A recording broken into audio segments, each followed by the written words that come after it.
I'm going to give you the host now. Alrighty. I started the live streaming. Okay. And you can start up a spotlighting, Todd. Let me do that. And then we're good to go. And could you give me co-host privileges? Yes, sir. Thanks.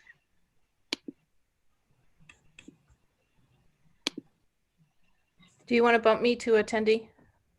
Oh, yeah.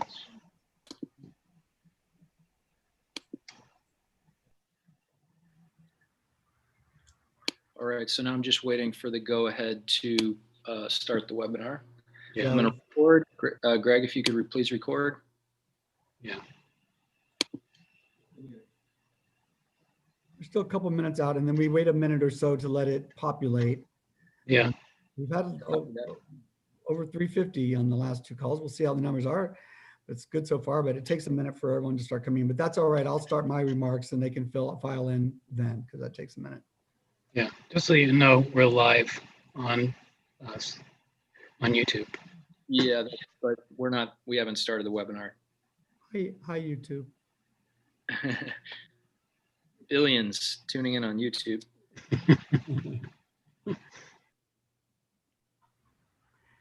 Anyone on the panel happen to see any of the earlier panels yet? I saw a bunch of the first one. All right, good. So that means you haven't heard my spiel, so that's good. It'll be fresh for you. I heard your spiel. Well, I didn't do the whole spiel on the first one, so. Getting better every session, huh? Oh, thank you, Alfred. Okay, we're getting close.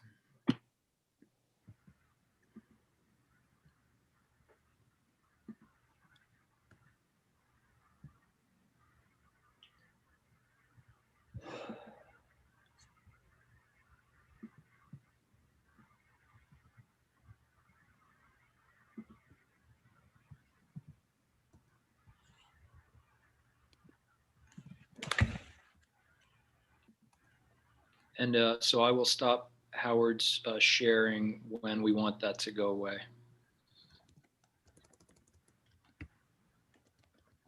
What sharing are you talking about? Never mind. I got it.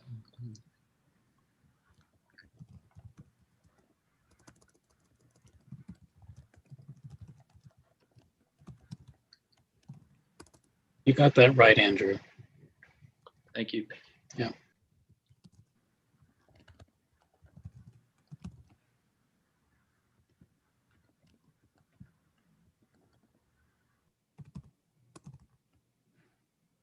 All right. Well, I show 6. Should we start the webinar? Yes. Starting now.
Hello, everyone. We'll get started in just a minute or two.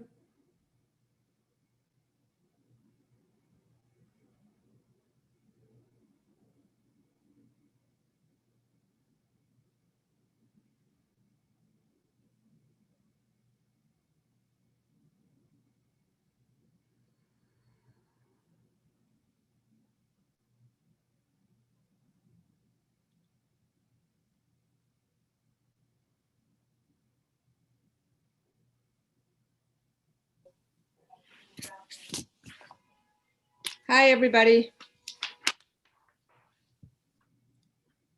Hi, welcome. We're just about to get started.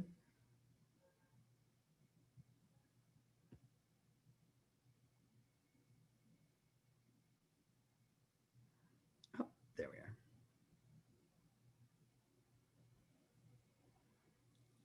Mhm.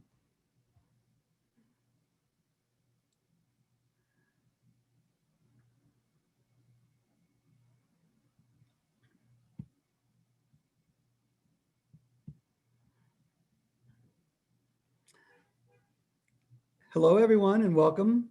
My name is Todd Fernandez with Climate Crisis Policy, and I'll be your host today. Thank you all for joining us to discuss the most important organizing challenge humanity has ever faced: how to unite in common cause to join as one humanity to protect our sacred planet. In the first session, we had a great gathering of elected officials and other leaders who embraced the idea of a collective comprehensive bill while also focusing us on more immediate goals. The upshot was an enthusiastic invitation for massive outside pressure, and that's where we all come in. In session 2, we welcomed a wonderful array of leaders from major environmental and science organizations, and MIT and Project Drawdown offered to lead a scientific advisory committee to assess the greenhouse gas impacts of proposed bills. And the group generally agreed there was a need for greater coalition infrastructure to unite the various organizing circles, perhaps convening a climate congress of civil society or a coalition of coalitions. In this session 3, we welcome a wonderful array of leaders from a variety of areas: farming and fishing, environmental justice, unions, lobbying collectives, doctors, indigenous women, and faith. Our conversation is the same for all of these. What is the federal climate legislative strategy in the United States? And perhaps more importantly for this session, how do we unite civil society, big picture, in a common effort? And how do we make sure the process for drafting a comprehensive bill is inclusive and transparent? And how do we bring all the sectors together for each other's benefit and for the whole? By way of comparison, the immigration bill, comprehensive immigration bill, is the first priority for President Biden. And that is no accident. A nationwide network led by the U.S. Conference of Catholic Bishops and the ACLU and state level coalitions like the New York Immigration Coalition, which has 200 members and a 36-person staff just for that one coalition, made this happen. And they fought this bill before, and now it's back. It makes my mouth water just thinking about their infrastructure capacity.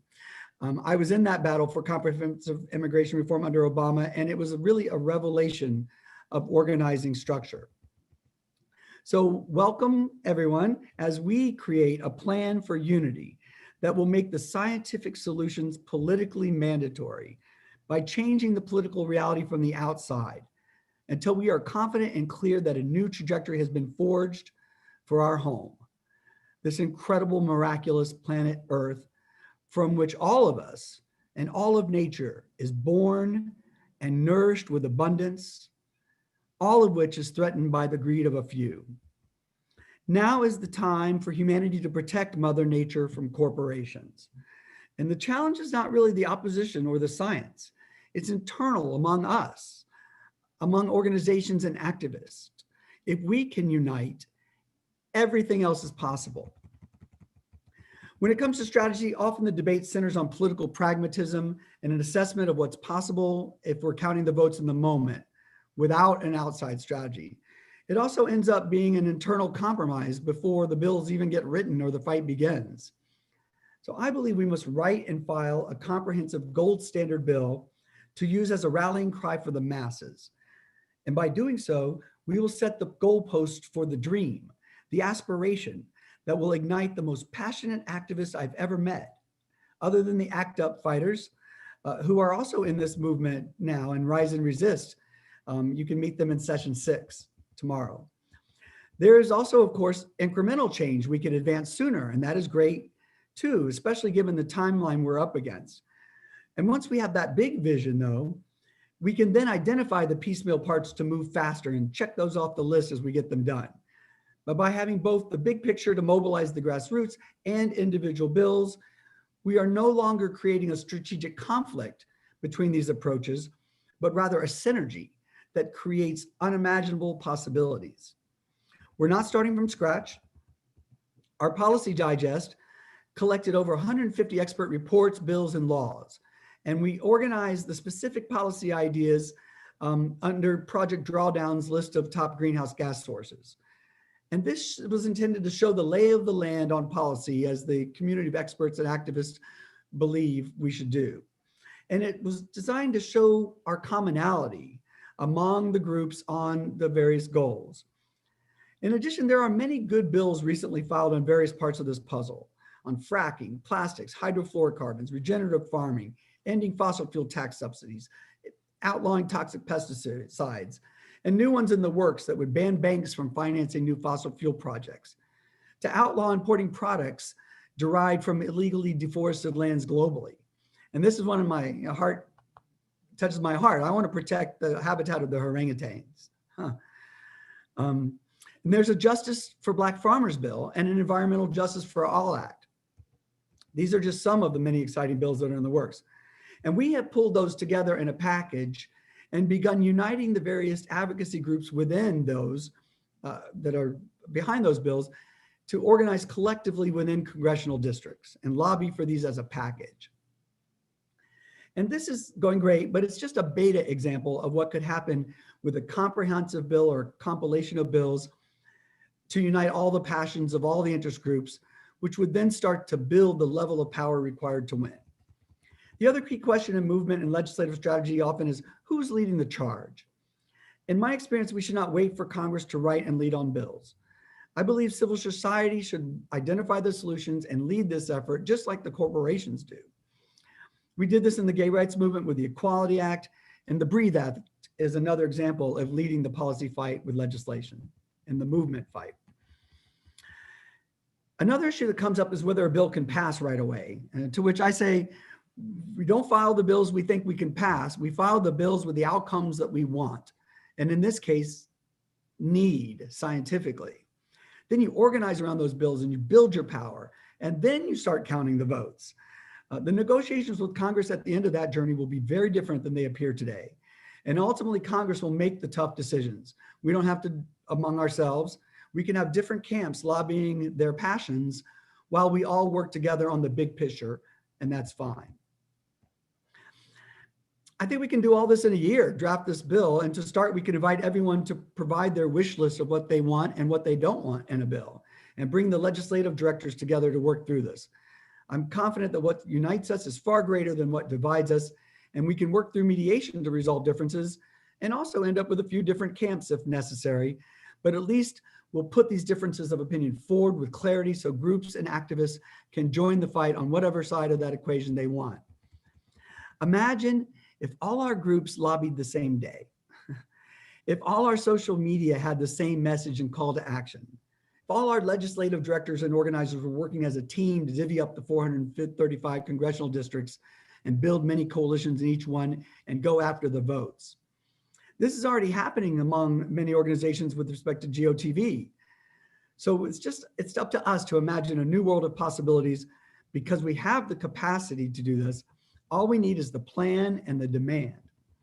Last point I'll make is about transparency, which is one of the underlying intentions of this symposium. Transparency is not just a nice idea. It's a path to unity on a massive scale if we manage it well. And too often political strategy is treated as a big insider secret, some big palace intrigue where knowledge about insider plans is personal or organizational power. But that's not the same as having real political power. And that comes from unity and inclusiveness, which starts with the process by which the bills are drafted. In earlier sessions, it's clear that there's an inevitable tendency to focus on policy and big macro constructs. And by the time we got into the mechanics of coalition building and what's missing, we were just getting started in those. So I'd encourage everyone to speed through any policy points they want to make and start to dig in on the internal systems. Are you at the legislative drafting circles? Is your input being sought on legislation? What do you see as the infrastructure needs to support a plan for unity based on your experience in coalition building here and abroad? So with that, I welcome you again. I thank all the panelists for coming and all the people listening. We're very grateful that you're here, and it's an honor to be with you. So we'll get started now, going around for 5 minutes, 5-minute opening remarks on the central question. What is the national climate legislative strategy from your perspective, and how is civil society organized to collectively achieve results? And perhaps more importantly, how can we organize ourselves for united action? Up first, I think, Navina's joined us, but since you just joined us, Navina, would you like to go first, or should I have Niaz go first? I don't mind going first. I just didn't have my video on. I've been here. I heard Oh, good. Wonderful. We're so happy to have you. It's great. Our friends at Farm Action Alliance. I've been saying so many names, my tongue is twisted. Just has been a fabulous partner, bringing in the Tisch Center for food at Columbia, and for all of our work for the last year. They've just been wonderful partners. And so we're just very excited to have the food equation in the mix. And Food and Water Watch is the first one that made me really realize that we need to unite all the agriculture fights and all the energy fights, because maybe then we would have enough political power. But so without further ado, welcome and thank you for being here. Navina Khanna, Director, HEAL Food Alliance. Yeah, thanks so much for having me and for having such a great panel of folks to speak together about the importance of us coming together. I am the co-founder and the executive director of the HEAL Food Alliance. And HEAL stands for Health, Environment, Agriculture, and Labor. We are intentionally a multiracial and multi-sector coalition of organizations that came together because we know that our struggles are interlinked. We know that the urgency of the moment demands that we organize together in order to meet this moment. And HEAL is led by our 55 member organizations. Niaz represents one of those organizations, so I'm really glad to see her here too. And our member organizations represent more than 2 million farmers and fishers and ranchers and food chain workers, public health advocates and indigenous organizers and so on, who came together really knowing that it would take all of our skills and all of our resources to make the scale of change that we need.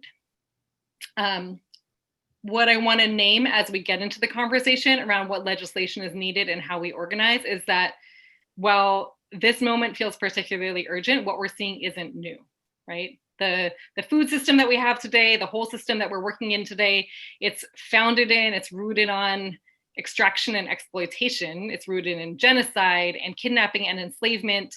There's been stolen land and labor and life. And that system that's existed for hundreds of years, we're seeing that play out today in everything, right? We're seeing that it's calcified by policies that treat Black and Indigenous and immigrant lives as disposable. So we see that in the tax subsidized police force that kills and encages Black men, women, and children, and the militarized border, and the threats of deportation to the millions of brown workers who are facing wage theft and harassment and repetitive stress injuries and more. And this is all pre-pandemic. And of course, pandemic, we're seeing even more. COVID is really revealing that there's this ideology that will win even under the most dire circumstances, right? That glorifies power and profit, and it's upheld by corporate control. But we also know that it's a system that's dying, that's gasping for breath right now. It's trying to cling to power, and that we have to fight that, right? And that the knowledge of how to fight that is in our DNA. It's in how we are as human beings who are part of an ecosystem, who are here on planet Earth. We know that life is sacred. And what we're also seeing through COVID and through climate chaos and the kind of mutual aid efforts that are coming up is that folks are ready to take care of each other, to root in community, and really understand that we are all interconnected, that our survival depends on that kind of interconnection and really seeing that. And more than anything, as we think about who's at the table and what's happening with legislative control and legislation, we know that the change that we seek requires a shift of power. right? That whoever is in control of our land and our seas and our labor, that's who controls our lives. And right now we're seeing that these massive corporations with unbridled control are making record profits off of the lives of their employees, off of their neighbors, off of the health of our planet. And just to lift up a few key things, we know that it shouldn't be the case that these corporations are writing the rules.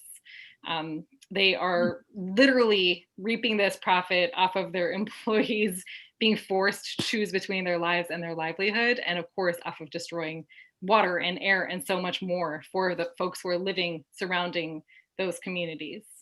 So the key things that I will uplift are the need to break up corporate control of our food system. So our food system, I think, has become clear to all of us that that is the heart of what is essential to so many of us, to all of our survival, is getting access to good food. And to do that, we need to strengthen and enforce antitrust law, right? Right now, just 4 corporations control over 80% of the meat market, for example. And they're continuing to profit in these ways. We're seeing crazy COVID outbreaks and more because they're the ones who are literally writing the rules around labor laws and environmental regulations and more. Just 2 corporations control more than half of our seeds right now. And those are the same companies that are profiting off of chemical fertilizers and pesticides and more. So in that, as we break up the corporate control, we focus on the Department of Justice and the Federal Trade Commission to do that. We also need to ensure protections for, not just protections for, but really invest in the organizing power of food workers so that the folks who are the ones spraying the pesticides and fertilizers and things like that actually have the power to speak out about those kinds of abuses, right? And that these corporations can't just get away with speeding up the lines and so on within their plants and exploiting workers at the expense of all of us and our whole planet. And can't just reap those profits in the same way. So workers need to have protections and the right to organize. And finally, the third thing that I will uplift is really investing in the producers who want to steward the land and have the skills and resources to do so. So you mentioned, for example, the Justice for Black Farmers Act and other moves towards reparations or getting land and into the hands of Black folks, Indigenous folks, and other people of color who have the skills and the knowledge to be able to feed their communities and create crisis-proof food systems that can get us through coronavirus and climate chaos and whatever else comes our way, but don't have the means to do so because of what's happened over the last several hundred years and how we're seeing it play out today too. So the 3 things to me that I'm uplifting here are breaking up corporate control of the whole system, investing in workers and their ability to organize for their protections, and to really invest in the folks who want to steward the land. And more than anything, thinking about the relationships that we're in together and how we build that power collectively. Wonderful, wonderful. Thank you.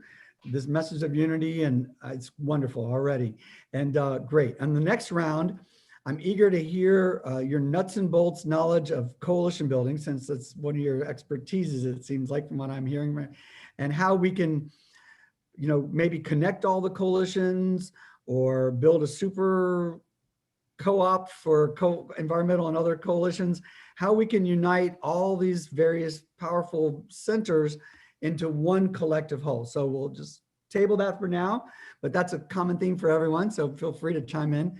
Next up, we have Niaz Dory, Executive Director of the National Family Farm Coalition, coalition being my favorite word. Thank you so much for joining us, and welcome. Thanks for having me. You may occasionally hear a sound of chirping in the background. That's my dog and his squeaky ball. Just ignore it and everything will be fine. I thought you were going to say that's your bird, but you're saying it's your dog. Most people ask me if I have a bird, and it's usually the squeaky ball of my dog.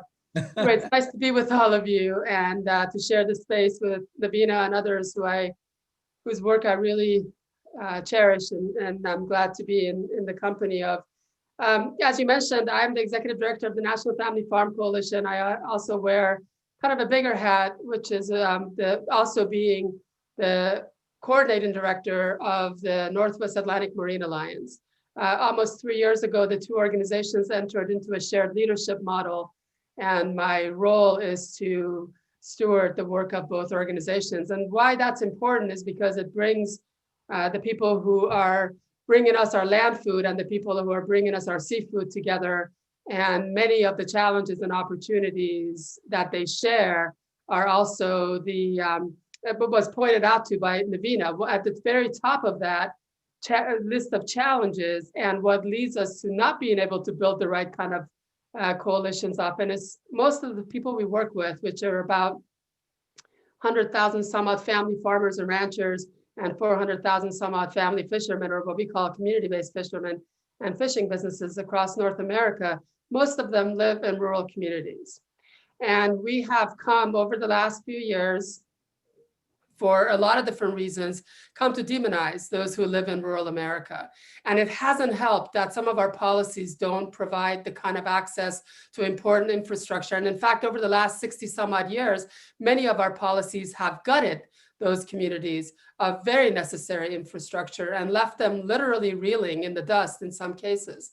And as a result, they've become further and further marginalized. They have lost, we had a chance to travel to many of these communities, and the stories we heard were not that many years ago, we had 5 stores and 3 of this and 2 banks. And now we have a Bank of America, and our food comes from the Dollar General store down the street that also sells us our gas.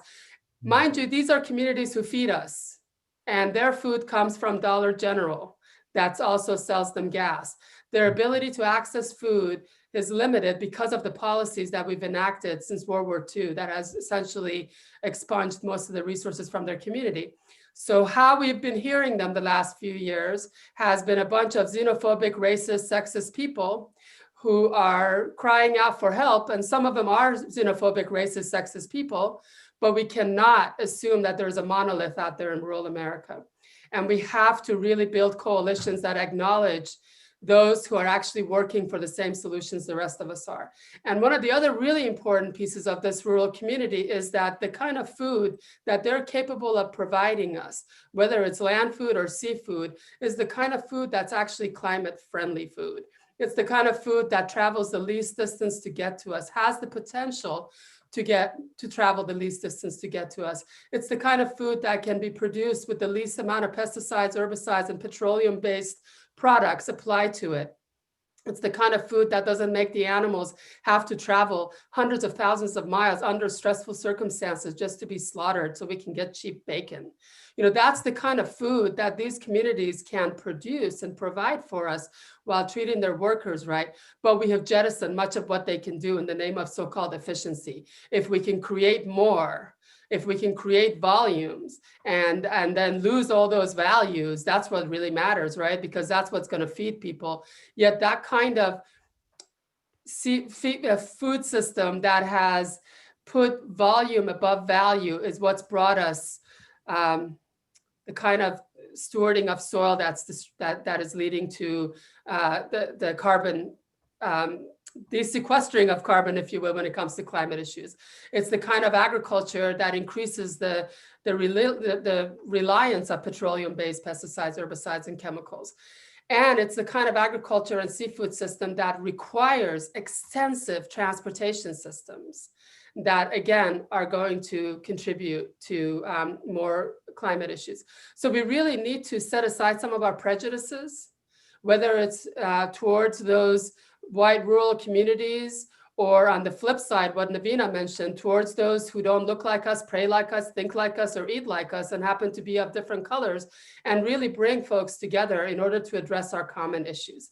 And one of the most common issues, Navina already touched on it, is this corporate consolidation, corporate takeover of the system. And although we're hopeful that we can make inroads, we're kind of discouraged by the fact that Tom Vilsack has been named as potential head of USDA, and the fact that during his tenure, the idea of dealing with antitrust laws and taking apart corporate monopolies was actually ignored. So we're hoping that that will either make him think twice, because if you want to build bridge towards rural America, you can't blow it up with that kind of policy agenda. And the second issue is this issue of value. People need to be valued for what they do. And most of those who provide our food do not even get paid what they need to be considered a living wage. As a result, they have to grow more, they have to kill more, they have to till more. And that is not the kind of agriculture and the kind of seafood system that is going to bring about healthy ecosystems and a healthy approach to saving our climate. So we need policies that address the issue of parity, and parity being the opposite of disparity. And in this case, it's economic disparity. So people are actually making the kind of money that they need to make ends meet so they can send their kids to college. That kind of, they can pay for schools, they can pay for healthcare. And that kind of support, acknowledging parity as an important part of our food system, sends the signal to those in rural America that we've been ignoring for many decades, that we actually care about their livelihoods, we care about how we treat them, we care about their communities and the kind of infrastructure they need in order to have healthy communities, and so that they can feed us healthy food and take care of the natural environment that is so crucial to their success. And the kind of coalitions we need to build need to be reaching across these various sectors, but it needs to start with acknowledging that just because people don't look like us, just because they live somewhere else, does not mean they can't be partners in action. Thank you so much. Thank you. It's just wonderful to hear all this. And I told you this, we have this bill package, and there's several of those bills are in the bill package. A pesticides bill, regenerative farming bill, CAFO bill. But it feels like there's still more need. The antitrust bill that Cory Booker filed, we've compiled those in a package. But so, they all have 20 or 30 co-sponsors. So we want to get this conversation in the next realm of like, how are we going to work together on specifically building coalitions around policy across sectors so we can lobby collectively across issues. We have an expert audience, expert panels. So we'll just keep going on, and we'll do the first round, and then we're going to come back and everyone will have 2 minutes in the next round. So next up we have Jackie Patterson, Senior Director for the Environmental and Climate Justice Program at the NAACP. Jackie, it's a pleasure to have you here. Thank you so much for joining us, and welcome. The floor is yours. Thank you. It's a pleasure to be here. I appreciate it. It's an honor to be here with all of you. So yeah, so I appreciate this question for sure, and also the combination of the question around what the agenda should be, as well as how to collectively organize. But I feel like those are as inextricably connected as our movement should be in order to achieve success. So as Niaz and Navina both pointed out, we really have to, in order for us to be successful in advancing kind of wellness for all, and including the planet, we have to have a shift away from an extractive, exploitive economy to a regenerative, caring economy. That needs to be at the center of our climate legislative and general action strategy. We need to look at ways that we advance a collective achievement of results that's in a way that's rooted in seeing the inextricable linkages in all that we're seeking as social justice activists. So whether it is the racial injustice that's rooted in the fact that 71% of African Americans live in counties in violation of federal air pollution standards, and that we are disproportionately represented in whether it's cancer clusters, asthma clusters, and now COVID clusters, that we need to be able to both surface and document that kind of data. So we, as part of our agenda with the NAACP, we're calling on the Government Accountability Office to call for a study that documents the racial impact of the environmental, the lack of true monitoring enforcement and an aggressive regulatory context for managing environmental pollution. We have to make sure that we're looking at the intersection of immigration rights. We work in Laredo, Texas, where at the Immigrant Rights Center that we work in, the Holding Institute, the vast majority of the folks who are in need of of assistance there are coming across the border because of climate forced migration. The US is 4% of the global population, and 25% of the emissions that drive climate change. Yet when people come across the border, we, instead of offering refuge and having responsibility for the fact that they had to leave their homes seeking just to be able to survive, that instead we put people in cages because of the corporate kind of corporate driven profit margin around incarcerating refuge seekers. When we talk about, I just came out of a meeting earlier today of our Black Labor Initiative on Just Transition, and that group is looking at the intersection of racial justice, labor rights, and energy justice. And so in that context, we are making sure that we had defined just transition for the fossil fuel economy, that while we're also pushing for clean energy policies and stronger regulations around pollution from fossil fuels in a way that shuts down certain sectors in terms of livelihoods and employment, that we are also making sure that that integrated in those same policies is a jobs guarantee, and not just any job, but a high road job for displaced workers, that there's a guarantee in terms of pensions for those workers, there's a guarantee in terms of health care for those workers, because instead of demonizing fossil fuel workers, we need to recognize that it is true that they've built the infrastructure and they fuel the energy for our economy, and we need to make sure that that they are not harmed, they and their families are not harmed in this transition. We need to look at the energy sector and how it's designed and shift away from an energy sector where it is gaining millions of dollars, $9.8 million in average CEO pay for the for some of the utility companies, $9.8 million average. And while we have 76,000 coal miners dying of black lung disease since 1968, while the National Mining Association has fought against regulations for coal mine dust. So we need to shift away from a sector that is making profits to literally the detriment and the demise of people. We have a grandmother in New Jersey who had her electricity turned off for non-payment. And while the company is making millions and millions of dollars, and because her electricity was turned off in the middle of a heat wave and cutting off electricity to her respirator, she paid the price of poverty with her very lives. While you have the leadership of the organization who it wouldn't even be worth their time to bend down and pick up a $60 if it fell out of their pockets because they're making that much money. Mm-hmm. So we need to shift away from an energy sector that is rooted in investor-owned utilities where profits for a wealthy few to a public sector-run energy sector that is making sure that the goal is to provide energy for all. So if we look at each and every sector, we talk about the defund the police notion, but the idea of the defund the police is really, as was stated earlier, dismantling the corporatocracy that drives the fossil fuel economy and the prison industrial complex, where again, people are profiting from incarcerating people, profiting from people dying in the street from having the knee on their neck, and profiting from the pollution that's ruining our planet and the well-being of our communities.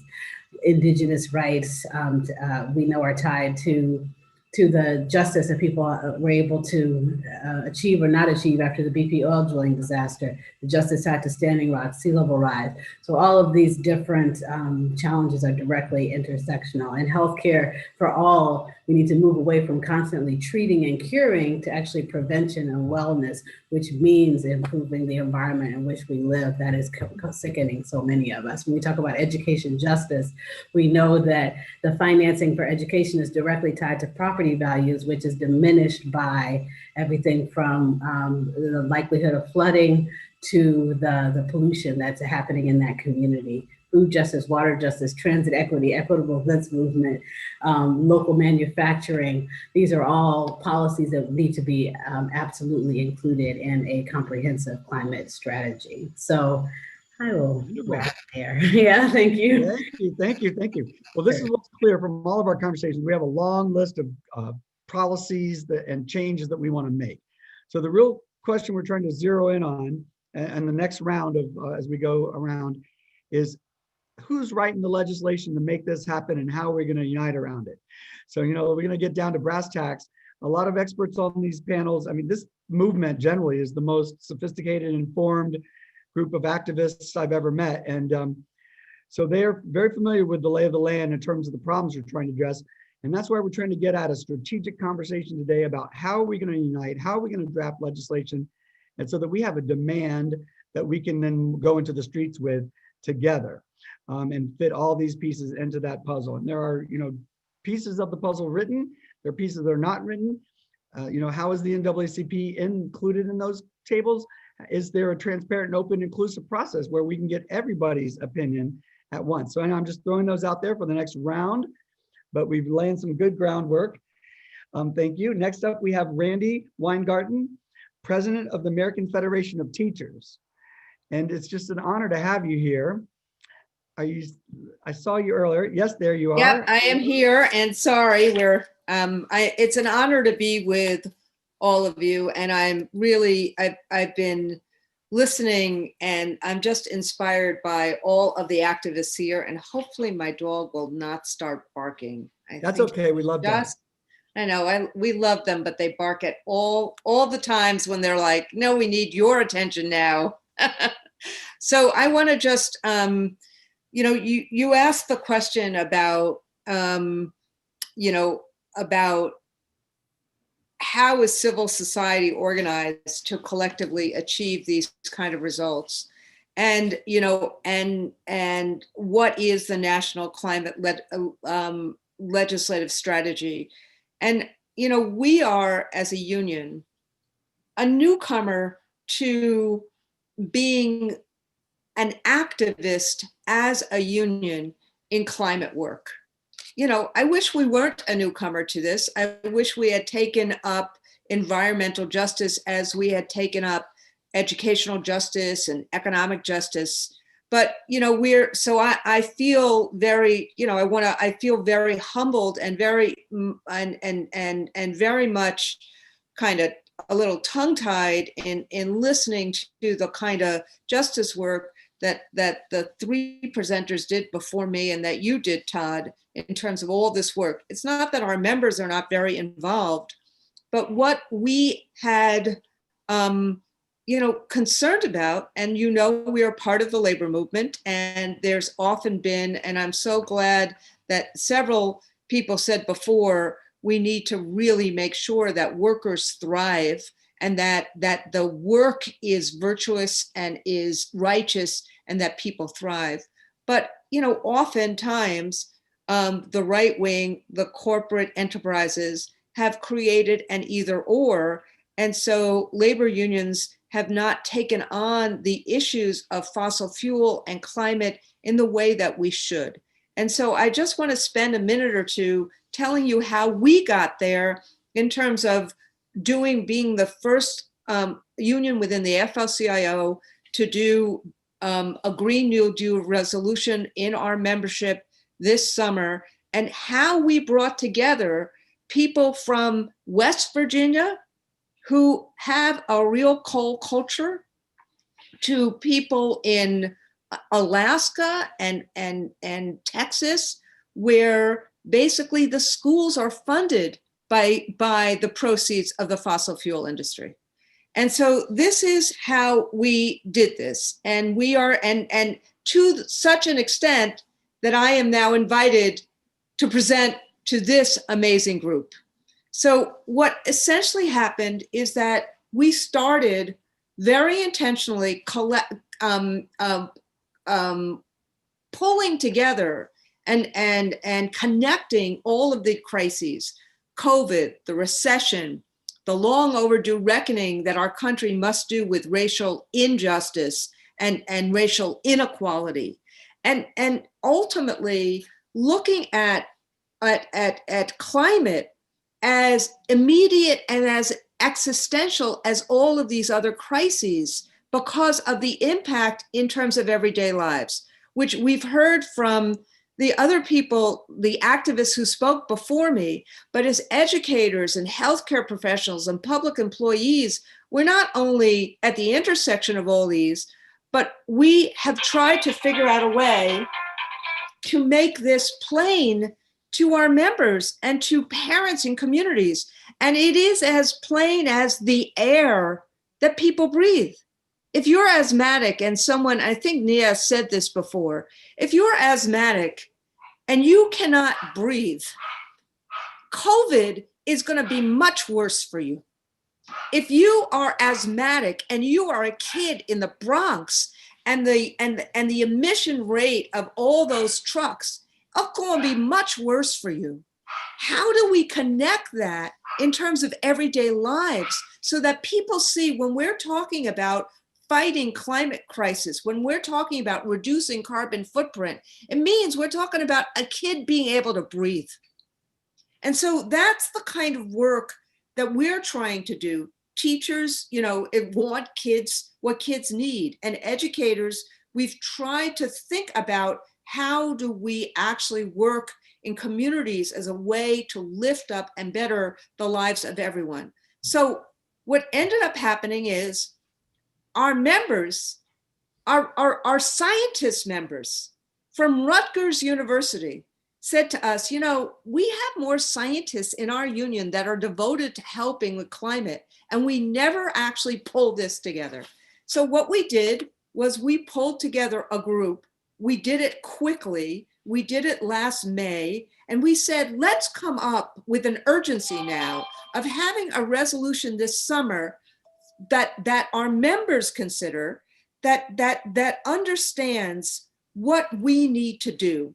So leaders from West Virginia to Texas to Chicago to Alaska came together to say it was time for massive federal action on climate. We educated ourselves, we talked about it, we brought people together who had different views on things. We created ways that people were talking to each other, and that the core values center on a world that would offer a future that provides every person with opportunities to fulfill their dreams, care for their families, and elect those who govern them. And a future like that couldn't happen without drastic, immediate action to protect the planet we inhabit.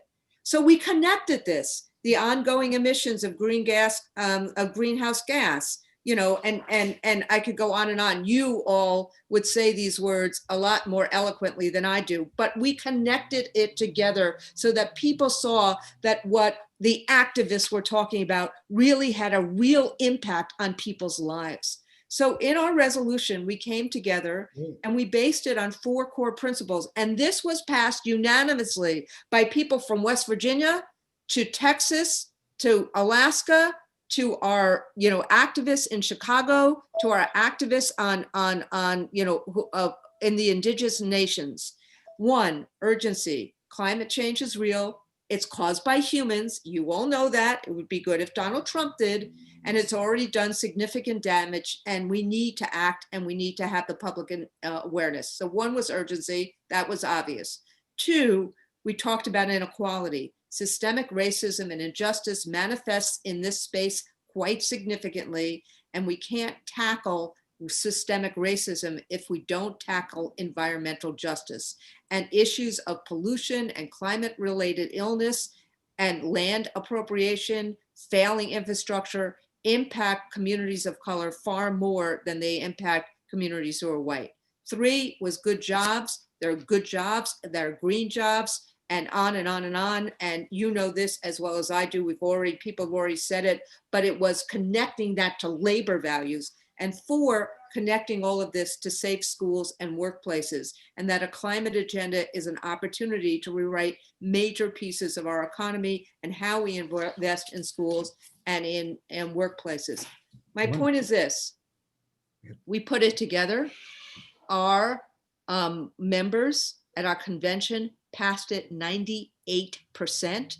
And what we're trying to do now is not just be a partner to all of you in the climate activist space, but also be an educator throughout the country, whether it's in rural West Virginia or in rural Alaska or in urban Chicago. and work with how we actually bring people together to actually make the case that this is everybody's issue, and to really press against the right wing and the corporate industrial complex that is trying to make it an either or. So that's what we've done within our own union. And our union goes from mainstream to a little bit, we're 1.7 million people. It goes from mainstream to a little bit right to very, very left. And so we even had 25% of our union who voted for Donald Trump. But this, people are starting to see climate is their issue. And that's what we're trying to do. Thank you very much. Thank you so much. Just hearing that the teachers are on the case is making me have a little bit more hope already. So the next round of questions will be very interesting to hear specifically a little bit more about how the American Federation of Teachers has, I imagine you have lobbyists and legislative directors and people who like to draft bills and legislation, how we can tie all of our legislative directors together and start putting pen to paper for whatever's missing. And then more importantly, you know, the environmental movement will help, of course, lead that hopefully, but everyone will hopefully be involved in the journey from the beginning so that we are invested in the outcome and fighting for it once it comes together. And it just sounds like the teachers are ready to join the lobbying push along with everyone else for when we pull something like this together. So that's exciting news. Thank you so much. Just so everyone knows, there's a little bell that rings in the background. That's from the tech team, letting us know that time is up. We're in the first round, we were aiming for 5 minutes, but it's not a hard stop. But if you hear the bell, that's what it's for. And the second round robin, we'll do 2 minutes to try to get through a couple rounds. We'll see how we do. I think we're doing great on time, so no worries. Next up, we have Bob Perkowitz, who's the founder and president of Eco America. I really enjoyed talking to Bob when I first did that the other day because he has a macro perspective on the movement, its capacity, and he's just been, they have a wonderful program where they create capacity for faith institutions. And we have on tomorrow, 3 to 5, a whole panel of all faith groups focused on that. Talk about a collective that's ready to bring their power to bear for the planet to save God's creation. So it's very exciting, but Bob helps create capacity within faith organizations to have teams and staff. And so I'll let him tell you more about it. But Bob, we welcome you and appreciate your macro view of the climate movement and any guidance you have to all of us about how we can unite, because you've made a study of this movement. Welcome. Well, thank you, Todd, and good evening to everybody. Todd, thanks to you and your team for putting this together. I am from Eco America, and we work to build public support and political resolve by building climate programs with and for about 90 large national organizations, health organizations, faith, and community, like the American Public Health Association, the Episcopal Church, and the National League of Cities. Moving to climate change, of course, we need to do whatever we can do to preserve a recognizable planet, and pulling people together on climate policy can only help. So Todd, this is super important. Policy is key. People don't rally around, do something. It might not be the first thing to talk about when you talk about climate change to somebody, but you will get to the question, what do we do? And so we all need to be prepared. We all need to come together around policy. We talk about values, and a lot of people think climate change and climate solutions are a wicked problem. But as Naomi Oreskes says, it's really wicked people that are the problem. Any policy that we do has to embed ambition. What we need to do, as Todd said at the beginning, not what we can do. It has to embed restoration, and that's nature in particular, but restore our values and restore our communities as well, and justice. And that justice has to include and bring equity to all of us. So the way I look at climate policy, there are 4 categories. There's a category of put a price on carbon, and there's conflicting ways of spending it out there, but that's one way. The second way is what I call performance standards. Some people call them regulations, but whether or not it's car mileage or refrigerator standards or whatever, you can put performance standards together. The third way is incentives, disincentives. You get $7,500 tax credit for buying a car. And the fourth way is government administrative actions. We hear so much about that because with broken government, a lot of times that's the only thing you can do. It's pretty clear where the Biden administration is going to be on climate policy. They're not going to have tons of legislative or spending power, but they'll do everything they can within and beyond that to reverse climate change. I love Biden's whole government approach and how they're elevating it with the new climate czar and other fantastic administration officials, with a couple of exceptions. Just to, even though price on carbon is the simplest, most effective path forward, but in all likelihood, the Biden administration is not going to pursue that for a couple of reasons. One of them is they lack the legislative power right now to get it done, but also they want to hold on to power in 2022 and 2024, because whatever they do with administrative actions and everything else, if they get kicked out of office in 2 years, it's all going to fall apart. So maintaining a reasonable amount of control in Washington, D.C. is critical to climate policy. So they'll do a lot of performance standards and administrative actions, and they'll work on the administrative front, and it'll make a big difference. But the question is what can we all do to support it? First thing is live by example. It always irritates me to have people eating steaks and driving up an SUV talking about climate change. Don't have time for that. It's not policy. But the huge part of our work has to be, under any of those solutions, is to engage and empower the public in climate action in their personal lives, with their families and neighbors, in their workplaces and organization, in their communities, and with policymakers. So we can't just talk about policy and what it is. We have to talk about how to engage and empower the public in that. We can't expect them to join us. We need to go out to them. We'll never get those people who distrust or oppose climate solutions. We already have a whole bunch of us who get it, but there's a whole lot of other people there that are concerned about climate change and waiting to be engaged in the subject. So first thing is live by example. Second thing is engage everybody. The third thing is to do what Todd and his team are trying to do here, which is get us to all come around together and around policy and build collective action for impact.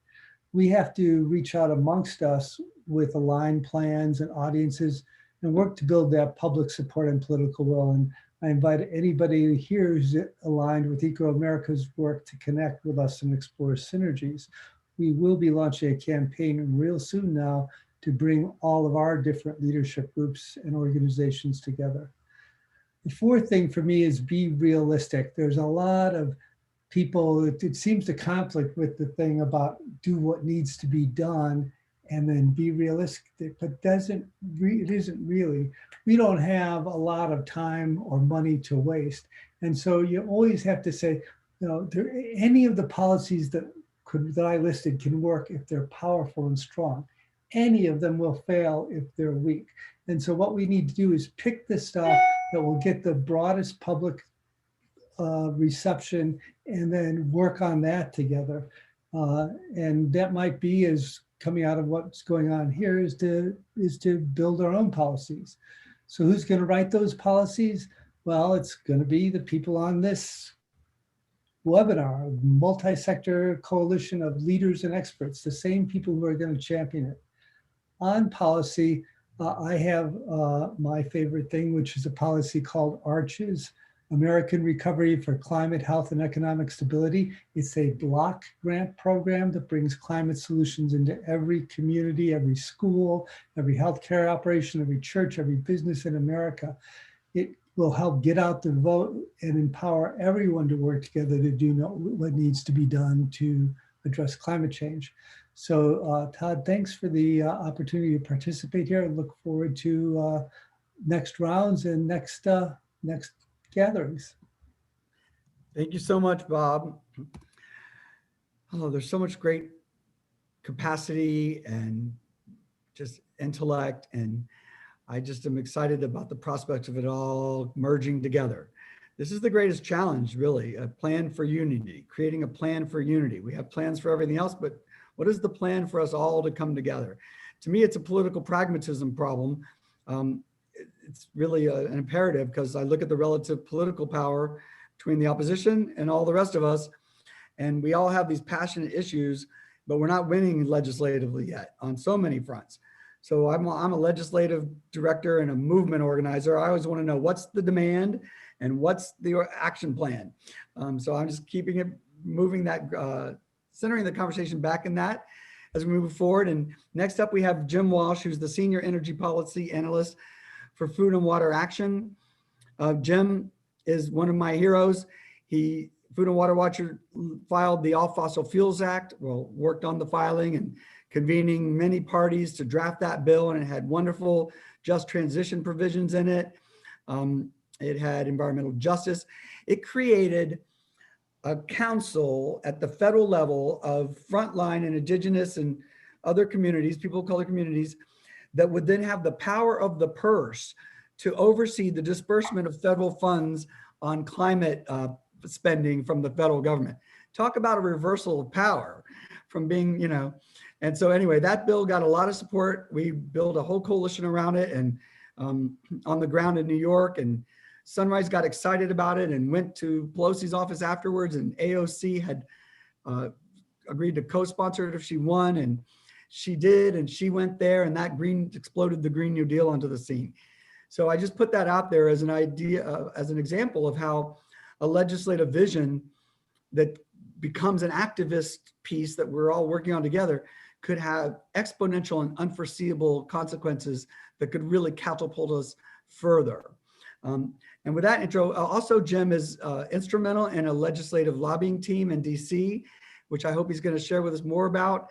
And so when I hear legislative directors coming together, I get all excited, because to me, those are the people we got to get working on the bill drafting. So without further ado, Jim, welcome. Thank you for everything that Food and Water Watch does. And we're excited to hear what you have to say. Well, Todd, thanks for all the work that is putting something like this together. I know it's a tremendous amount of work to bring everybody here. So thank you so much for your effort and labor in this as well. We greatly appreciate it. I had a power outage here, and so I'm on my cell phone right now in the dark. I'm not sure if people can hear me or not well and see me, but so that's why my background looks so dark in general. But Food and Water Watch is an organization. We have on the ground organizers coordinating campaigns, engaging community groups around the country that work to really win concrete changes and better people's lives to protect our essential resources. And we unify these coalitions through national efforts that build on these local efforts. And I'm in Washington, D.C., and working on our internal DC legislative strategy. And in doing that, I do, as you said, work with organizations to draft legislation, to set meetings with legislators and members of Congress, and to really hone a national strategy that fits into our state campaigns. And largely, we're here to talk about stopping catastrophic climate change. And to do that, we really have to have a multi-pronged strategy at the state, federal, and local level. And first and foremost, we have to recognize we will not win this effort without a fight. The Biden administration and a Democratic Congress are not going to deliver what we need without a fight. I've spent this basically since October, fighting against Democrats who are pushing false climate solutions in Congress that are masquerading as climate policies, and these, and this is being pushed by Pelosi and other members of Congress that people generally think are progressive, and we are not going to move them without a fight. And we have to recognize, I think, also as a movement, that fighting to address climate change is different than other movements and other social struggles that exist and have existed. There are similarities to the climate fight, but we're fighting big multinational corporations who have a profit interest in continuing this system of exploitation that's going on. These aren't just religious zealots and racists who want to strip away civil rights, which are awful things to do and need to be fought. But in this campaign to fight the climate crisis, we're fighting these multinational corporations, and we're fighting a lot of the racists and bigots that are out there. who support these general industries. And further complicating things, there's many, quote unquote green groups that are backing many of these false climate policies that the fossil fuel industry is perpetuating. And I know Todd does not want me to discuss a lot about policy on this panel, but I think it's hard to discuss strategy without looking at policy. And that's because we need to recognize the broad interests that climate change brings to the table, but also helps us to understand the limits of what this big coalition can be. And we do need a big coalition, but there are limits to what it is. And so I think when we talk about policy, comprehensive climate legislation that meets the scope of the climate crisis means ending fracking. It means ending fossil fuel expansion. It means a rapid phase out of fossil fuels. It means that transitioning the electric, transportation, and building sectors to clean energy. But it also means stopping new factory farms and shifting towards more sustainable regional and local food systems. And we have to make sure this transition is just, fair, equitable. We need to build a more resilient society that stops disproportionately impacting low-income communities and communities of color, which bear the brunt of fossil fuel pollution, the impacts of the climate crisis. Workers in, I think I may have been, can Your phone so the light goes back on. you know what, I don't know what's going on. We could see you great a minute ago. Was that your phone light? There you are. Okay, no, I have my computer lighted. Okay, so you could hear me the whole time. All right, sorry. Yeah. So, passing this legislation really, identifying what that legislation is and the policies we want to pass can help us to build this broader coalition to address these major inequities that exist within our society. And, we're focusing on fossil fuels and factory farms in this because we really don't think we can address the climate crisis without talking about them and ending them. And right now, decision makers in Congress are literally burying their heads in the sand, pretending that we can address the climate crisis through a suite of technocratic fixes like biofuels, carbon capture sequestration, carbon taxes, and offsets, and handing out some tax credits for solar panels and wind turbines. The fossil fuel industry and their backers on Wall Street are pushing this narrative, and it does little more than really look towards next quarter's earning reports and ignores the urgencies and the realities of these challenges we face. And I think we also have to be, also develop, like, in addition to these other false solutions that are out there, they're pushing the expansion of petrochemicals and exports of gas and petroleum. So even if we transition the U.S. economy and the industry is able to export fossil fuels to other countries, those are our emissions, right? China right now is the largest emitter of greenhouse gases, but we get credit for that because we're buying all the products from China. It doesn't mean those aren't our greenhouse gases because we've shifted our manufacturing base to Asia. We're still responsible for that in many ways. And there's a new issue on the horizon that's coming up, and that's the development of hydrogen. Which is largely, the push for this is largely coming from gas interests. Now, there might be a role for hydrogen generation from excess renewable energy to support intermittency of renewables, but those calling for a hydrogen economy are really backing a plan to create new markets for the fracking industry to sell fracked gas, because that's where the bulk of the hydrogen is coming from. And we cannot build a hydrogen economy on green hydrogen from excess wind and sun. So, really overcoming this crisis is really about ensuring that we're pushing big policies and building a big coalition around that. But it's not going to include everyone. The groups who've bought into these false solutions and things like carbon pricing and offsets and carbon capture and storage, they're where they are. And there are enough people in society right now who support us that we don't need to spend our time changing the minds of people who are dug in on these things. Because I'll tell you, they're not going to change my mind on these policies being the right thing to do. And the energy it takes to change their minds is significant, where there's people right now who want to see these real bold actions moving forward, and we need to mobilize them. And the coalition has to be broad and create meaningful place for organizations representing frontline communities, indigenous communities, and communities of color. There must be communities of faith at the table. There must be workers, public health organizations. The coalition must include housing and transportation advocates, as well as farmers, women's organizations, and groups who are promoting real social and economic justice. And really what we do with this coalition over the next 2 years, and then the 2 years preceding that, needs to be focused, I think, in building a block of members of Congress that will stand for real climate action. The Biden administration will be able to do some things through executive action. We need to hold them to task for that. But building comprehensive climate legislation is going to require action in Congress. And we don't need to get to 50% plus one backing this bold strategy, but we need a block of dedicated members who will refuse to back dirty energy policies and demand a rapid transition of all fossil fuels.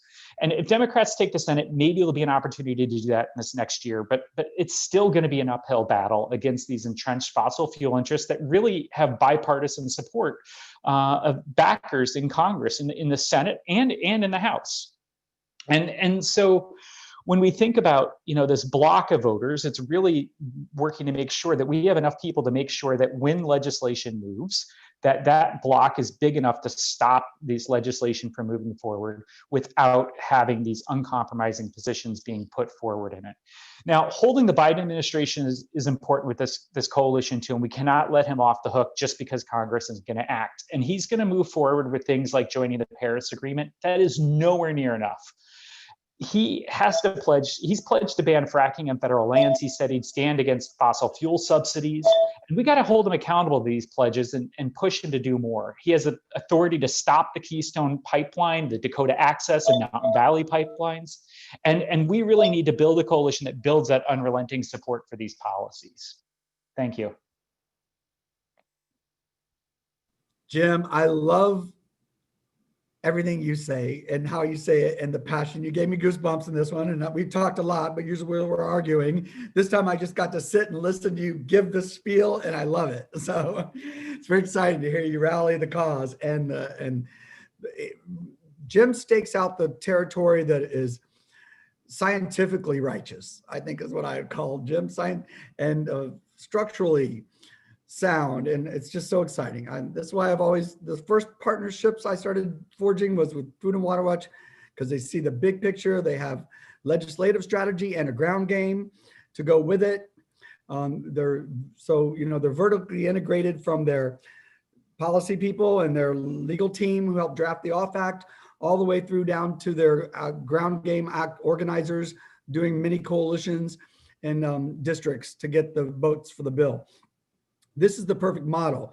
So we're still on this journey of what should go in a comprehensive bill. How are we going to create a process that's inclusive and that we get there? And, frankly, there will be differences of opinion at the end of this. That's obvious, but there's also going to be a huge amount of agreement on a lot of things, because there are a lot of things we can do in addition to these structural things. So anyway, it's just very exciting. And I'm so glad you're here, Jim. We'll get back into this in the next round, but we're starting to get now more into the nitty gritty of the policy issues. And we're not going to talk too much about policy today because that will be a 6-month or a year conversation. And we like to structure those conversations because they're hard to have and they intermingle. But anyway, I think we're all starting to float in the same direction, and that's very exciting. Next up, we have Alfred Mayer, the Board of Directors for Physicians for Social Responsibility. And I don't know if I should tell the story before you get to tell the story. What did Jim just put up there as a placeholder? That's a heck of an animal. Is that an animal or what is that? Are you still with us? Yes, it's the sage grouse. It's fighting to stop pipelines. Oh, getting on the endangered species list. Oh, I can't even think about, I shouldn't say this, but I'm worried about the people. I'm as much, if not more worried about the animals, the species extinction, and the destruction of our biodiversity, which is the underpinning of all of our food. And anyway, you guys know it. You guys lured me into talking about policy that's my express mission, is to avoid it and to talk about infrastructure and mechanics, but I'm glad we are. Alfred and I had a wonderful conversation, and he'll tell you all about his work in past, but I just want to tell the story. I just want to say real quickly, when you told me about Gorbachev and Reagan and how the physicians were the people who brought those parties together, the power of the doctors to help lead this policy fight and to really, tell the Congress what they should do, like only a doctor can, mixed with the teachers and the environmentalists and the NAACP, you get the picture. Imagine what will happen when we're all saying the same thing. So without further ado, Alfred, welcome and thank you for being here. Thank you very much, Todd, and thank you for all the work that you've done to organize this wonderful event. And I just want to support all the points made by the previous speakers. I think they're all very salient and important. My organization, Physicians for Social Responsibility, began in the early 60s when atmospheric nuclear fallout from nuclear weapons testing was found in the teeth of children in Boston. And this certainly realizes that this is one world on which we live, and that the actions one place, in fact, impact people in other places. So we were able, again, using kind of what I call grass tops activism, to influence President Kennedy to sign the limited atmospheric nuclear test ban. Then later in the 80s, yes, PSR played a crucial role in getting Gorbachev and Reagan together, again through the medical connection, because for several reasons, doctors oftentimes are well respected in their community and have some standing, and especially those on the international stage have abilities to talk to people directly. Doctors are typically considered to be good communicators. I should add, though, I myself am not a doctor. I'm an activist who's been on the board for quite a number of years, and I'm very happy to say that PSR is really working to include all the different issues we've talked about here today. The justice, equity, diversity, and inclusion need to be part of all of our activities. Now, we're an organization that has a small staff in Washington, 23 chapters around the country, some large, some small, able to do a variety of programming. But the underlying theme for our organization is realizing that both climate change and nuclear weapons provide a threat to the existence of life on Earth, and that we need to work assiduously to make progress in all of these. Now, PSR, Todd, you asked, how do we unite and where's the plan? I think that's, once we get those two answers, PSR can help answer them perhaps, but we will benefit greatly from those answers. We recognize that health impacts are profound from climate change, whether you're talking about soil microorganisms or pathogens and vectors of exposure, climate impacts. All these things have impacts on human health. And human health, I would argue, is one unifying aspect that we all share. So PSR has worked on a number of different reports on various topics and worked in all levels of activism, the grassroots, our local activists, e-activists, and also lobbying legislators and Congress. So I think that I don't have a lot more to offer at this point, other than to say that I'm so pleased to be part of this really august gathering. And I think that the purpose of this is absolutely what we need to do. We have precious little time. We need big changes soon. And I think we can do this when you appreciate the incredible breadth of expertise and capacity represented in this meeting and the other meetings of this convergence. It makes me very hopeful. So I'm really kind of feel myself a little bit of as a scout coming out to see what else is going on out here. And I'll be taking this information back to the board. And I also welcome, though, people getting in touch with me. We love to cooperate and network with people. And oftentimes providing a physician's opinion on a particular topic or a physician's voice at a particular crucial time and effort can be very helpful. So we're here to serve and to make this climate change activism successful in the very near future. Thank you, Todd. Thank you, Alfred. And I just am so excited about the physicians. Harriet Sugarman, I believe, was the one who suggested we include Catherine Skopic, who was like the wing beneath this whole effort with the Sierra Club 3 NYC. Alfred, you mentioned something that the physicians were planning to do that you could put climate education in the doctor's offices around the world, around the United States. So what was that again? Well, I wouldn't say around the United States. Some of our physicians do put brochures in their waiting rooms and do talk to their patients about these issues. I mean, these are matters of life and death for all of us and for the quality of the health of the individual patient. So we as an organization are trying to emphasize these components of how these seemingly external events really have quite a profound and important impact on your very well-being. Wonderful. So the vision, after you told me about this education campaign that they do engage in, that is, if they're talking about asthma and whatever the health issues are that they're focused on, at the bottom of it could be, and by the way, support the Earth Bill or whatever the big bill is, so that we can tie all these threads together and everyone still have their own messaging, their own focus, and yet still have a common demand at the end of the day, and a common call for action, most importantly. All right, thank you. And next we have Osprey Oriel Lake, who is the founder and executive director of Women's Earth and Climate Action Network, also known as We Can, and is on the executive committee of the Global Alliance for the Rights of Nature. Welcome, Osprey. It's so nice that you could join us. I'm so happy you're here. Please take it away.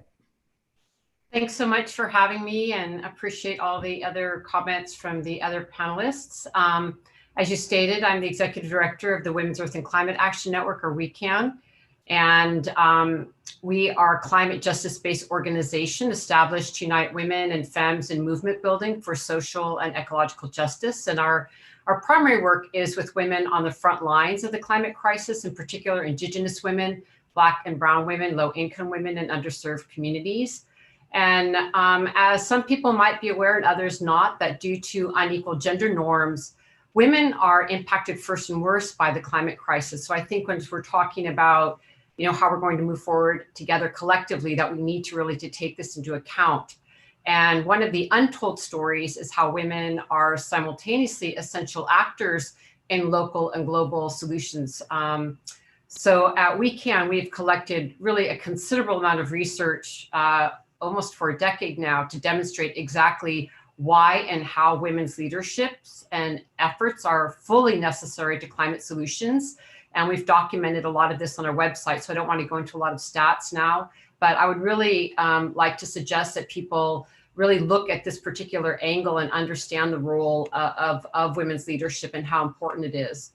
One of the topics I wanted to address today, given the context of this conversation, is the Coalition for Feminist Green New Deal that our organization is really honored to be engaged in. We're part of the steering committee along with other really amazing allied organizations.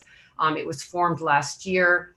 It's a collective, and the coalition welcomes the opportunity presented by the Green New Deal and other related frameworks that arise in different legislation and policies to secure really a rights-based solutions of policy, legislation, programs. And as we view it, to really address this, we need to address root causes as well as the scope and scale of the climate crisis.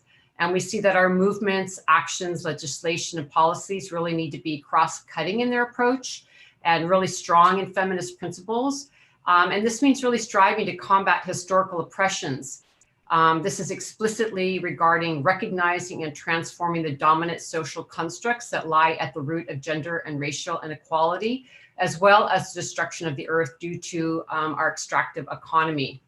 So when we're talking about policy, legislation, and movement building, we are advocating for systemic change to challenge the paradigms of patriarchy, white supremacy, colonization, imperialism, and capitalism. And I know that's a lot of isms and a lot of concepts, but I think we have to call them out and name them because they are all interlocking if we're really going to have the scope and scale of change that's required in this urgent moment with the time frame scientists have given us. In our coalition, we've outlined a set of principles to share with other movement spaces for organizers and lawmakers. And we're currently completing a feminist policy screening tool for lawmakers, which we want to present to the Biden administration. And again, all these things can be located on our website. And we believe that it's really vital to advance a feminist agenda that centers the leadership of women and acknowledges and addresses the generational impacts of colonization and anti-Black racism.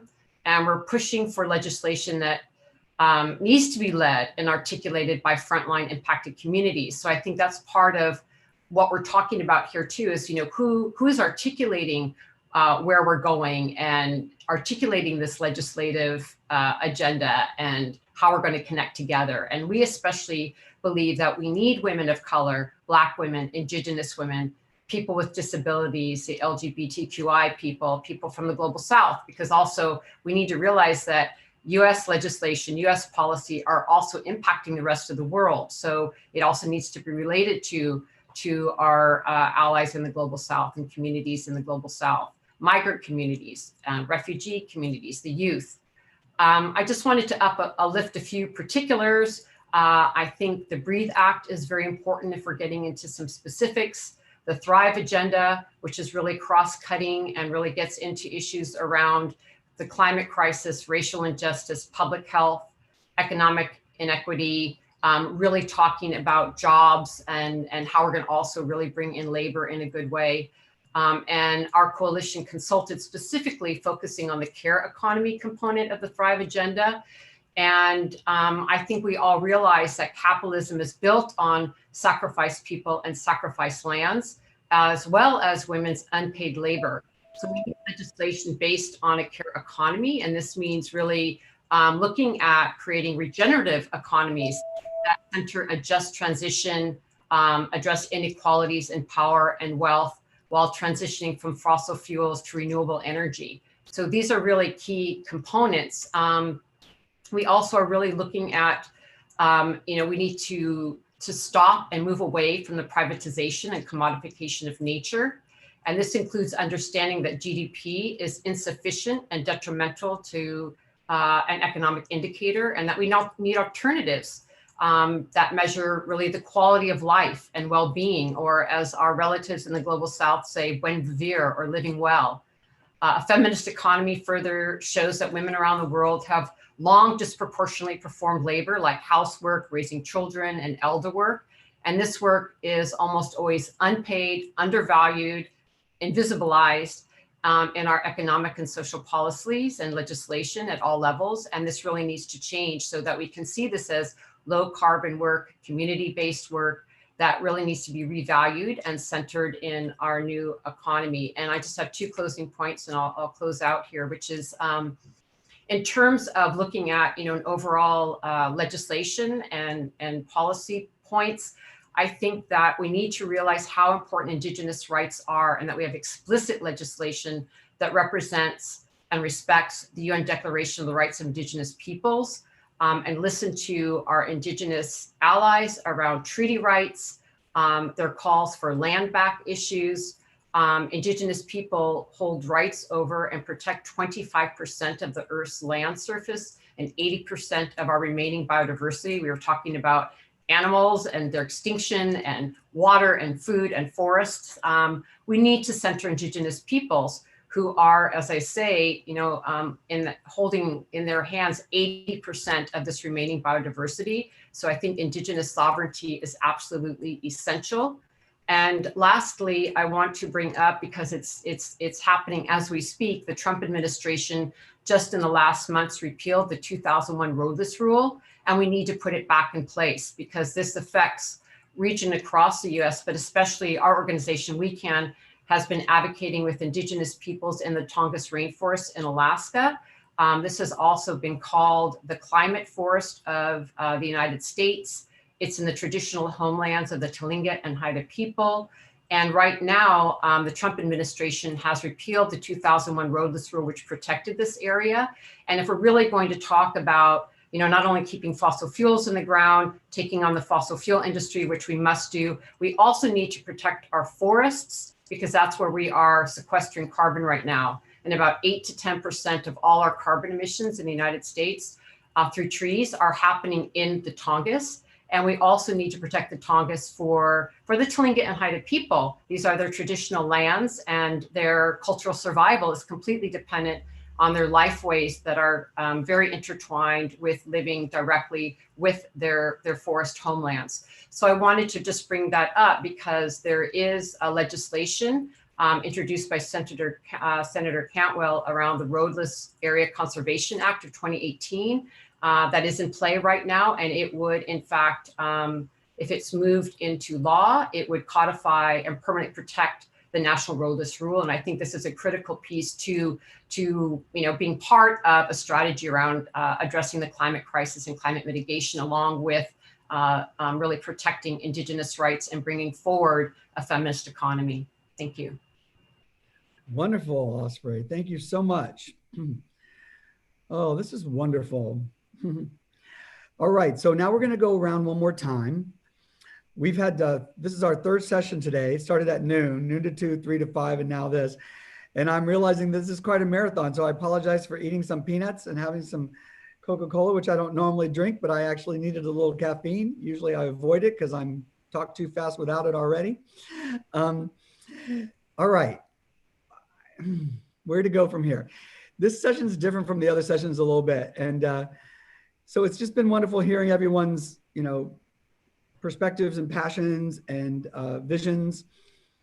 So I guess in this last round, we don't need to put too tight a construct in this. I've been trying to get folks to really focus on what are the internal infrastructure and mechanisms for communication. So I guess one question I would throw out for us to consider in your next 2-minute round, and we're going to have to keep this one to 2 minutes, so there'll be a little bit of ding-a-ling-a-ling. Hopefully, I don't think it's been coming through.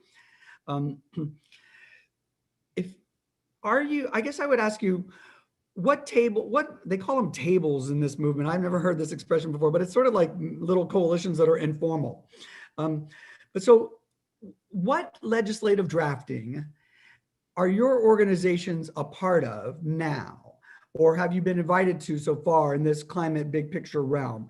The Working Families Party is trying to convene a lot of parties with Sierra Club, and they're working on sort of legislation. And there are some other tables, but I haven't really seen much broad-based legislation coming out of them. There are a lot of individual bills coming out. It may be that, and we're, like I mentioned earlier, we're packaging the individual bills from the various coalitions to try to have a cross-sectional, I'm gay, so maybe that was it. My brain is shutting down. A cross-sector collaboration, at the activist level where the real passion is that's going to get these bills passed. So it could be, and we're using that just as a model, really as a starting point for joining forces in that way. So maybe we could add more bills to that, which is the plan. One of them deals with international forests, as I mentioned. So just like sort of nitty gritty like that. What role is your organization playing now in the legislative process within civil society as opposed to with Congress? And what role would you like it to have? And if there is a bigger tent and a journey that we can all take together, where we invite everybody's ideas of what should be in the bill and then what ideas they don't want in the bill maybe, and we crowdsource that. So I'm just thinking out loud about processes, and I guess to take stock of where you are now. Or have you been included? Have you not been included? And would you participate if there were a collective effort to try to pull all these pieces together to create a gold standard bill that we don't necessarily think is going to pass this year or next year, but if we spend a year pulling that together, and also our coalition infrastructure, or coalition of coalitions, as it probably will end up being, and then we turn our attention to electoral politics a little bit in the next round, by the third year of the Biden administration, we might be sitting in a position to pass huge chunks of that. So how do we put pen to paper and unite on specific legislation and then fight for it to make it happen? I guess that's my question. And we'll just go back in order. Navina, you're up. Cool, thank you. And to just take a couple minutes on this, I think what I will emphasize is that I don't think that it makes sense for us to start with legislation. Culture is what shapes policy, and as we've seen throughout history, it's through the movements that folks grow on the ground that we're able to get policy passed and get legislation passed. I think it's actually a little dangerous to start from the place of how do we write the perfect policy and put everyone's energy into writing the perfect legislation. It requires a depth of legislative understanding that not everyone has. However, there is a lot of work that folks have already done, policy platforms that folks have put together, coalitions that folks have put together, that can be a starting place for folks who are gonna work on that.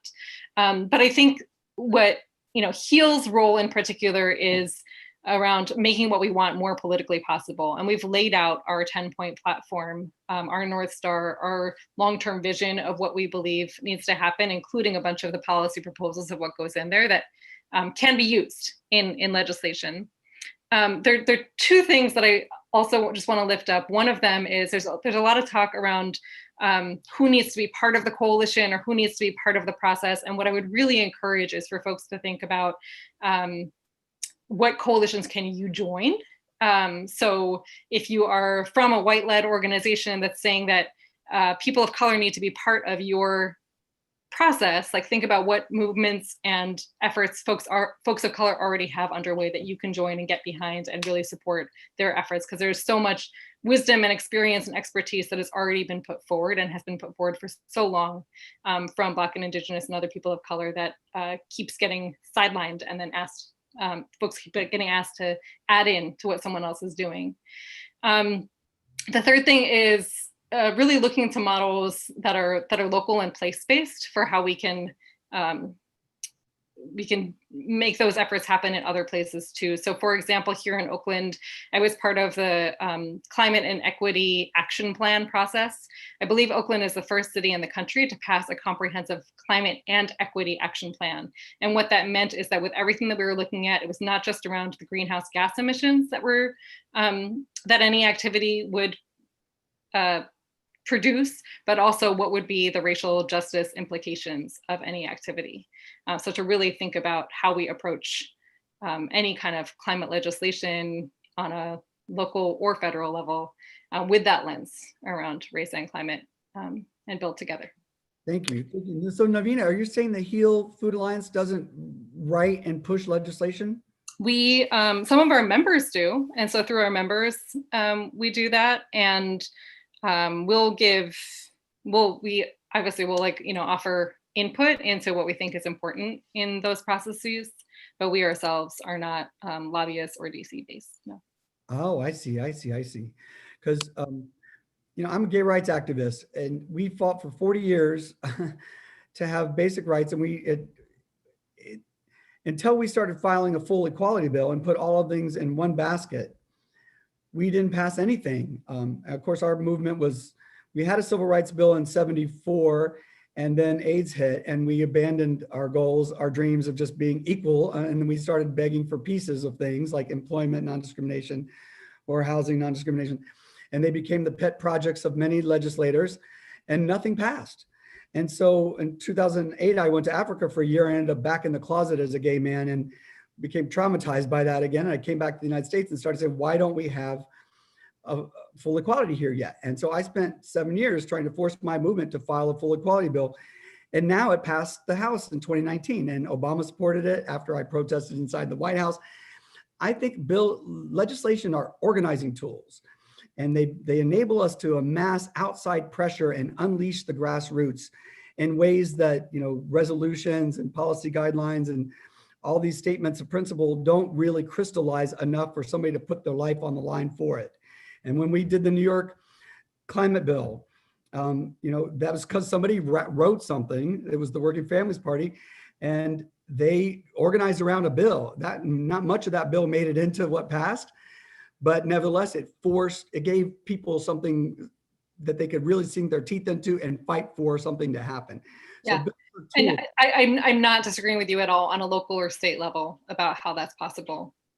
Just given the state of our federal government and the factions that are at play, I personally believe that in the next couple of years, putting all of our energy into just federal legislation is going to be a disservice to movement, personally. Oh, and I would say we should not put all of our energy into one basket or one strategy. And there's thousands of groups, so we have enough to spread it around. But I hear you. So we have short-term strategies and then medium and longer term. All right, I'm not going to debate everybody, I promise. I just want chiming back in. All right, Niaz, you're up.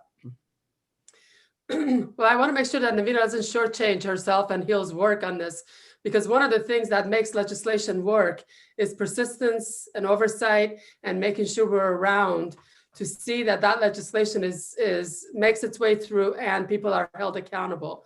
And I think Hill's School of Political, I forget now the name of it, but being able to train the next generation of activists, whether they are fighting for public office or fighting to make sure those holding public office are accountable, is a really important part of making sure legislation actually plays a role that is positive. Because often we pass a bill, but we don't have the energy and the ability to make sure that it moves through the way it's supposed to, and that 2 years down the line, once the House flips or the Senate flips or the White House flips, that we don't have the ability to maintain the power that that bill may have given us. So I think there's many of us play different roles in this system. And I think that's one of the roles that Hill plays. From our perspective, we sit at a lot of different tables. We are lucky enough to have Jordan Treacle, who has been writing various pieces of legislation and helping various folks on the National Family Farm Coalition side, including being involved in some of the bills that we've talked about on this call already. On the NAMA side, the same thing with Rosanna working on fisheries and fighting against industrial aquaculture. What we don't want to do is forget the fact that we often compromise systemic issues that we have to include for expediency of passing legislation. We don't want to sit at a table where the fundamentals of racism and white supremacy and capitalism and imperialism and all these things that have come up are being compromised in the name of expediency. We also don't want to be at a table where we haven't thought through, will this action create tomorrow's problems? A lot of times we forget to think ahead and think about what is the chain reaction of this. And I'll give you one example.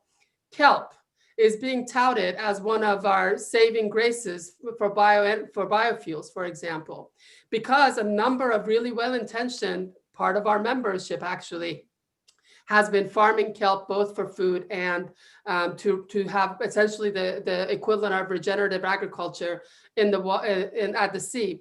Now the Department of Energy and Interior is talking about privatizing hundreds of acres of the ocean to grow kelp for fuel. And whose ads are you seeing on television around that? Chevron and Shell. We are not your savior to use kelp. Well, is it really right to privatize thousands of acres of the ocean in this monoculture approach to grow kelp and not address the issue that we need to address our energy dependence first? We cannot participate in conversations that are about tomorrow's problems that we've seen happen over and over again.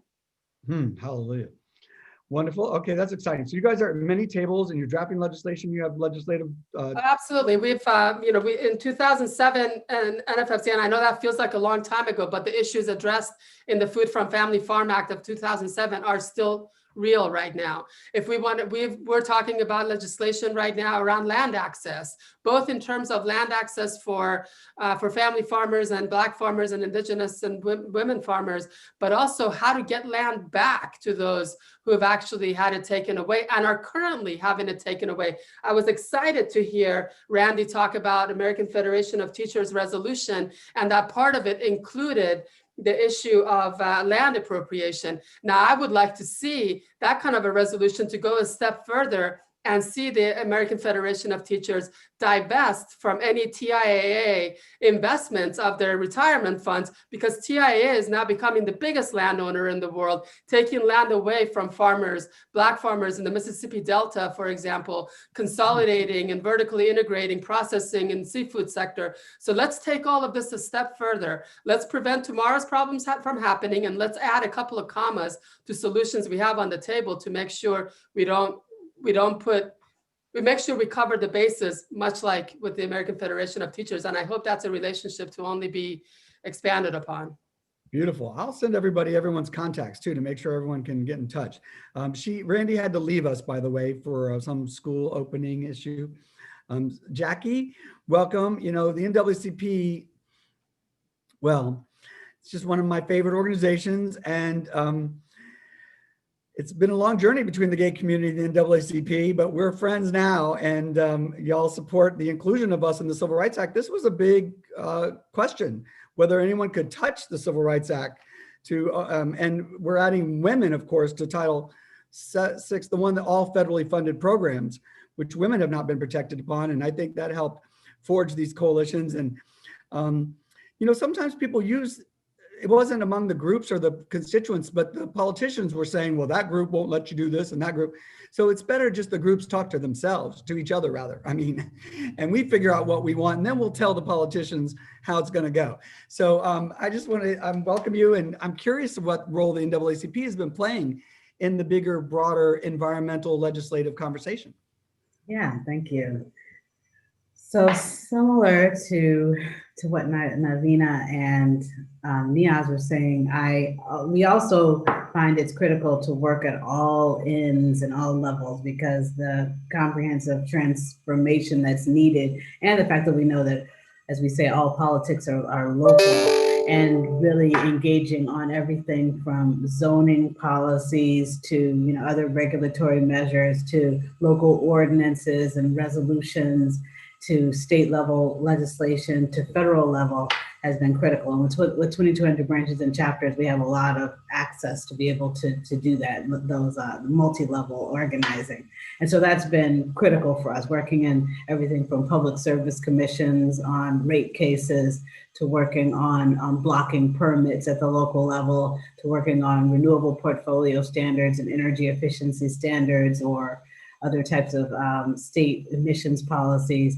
And then certainly in coalition, we have been working most recently and interestingly on the Red, Black, and Green New Deal, which is a formation by a number of Black-led organizations to really push for an agenda around that is comprehensive as the Green New Deal and beyond, and then centered in racial justice and really having explicit measures around racial justice. And so we find that to be, and with that coalition, it's folks who are working on everything from food justice to water justice to racial justice to criminal justice, such as it is, or reform or revolution.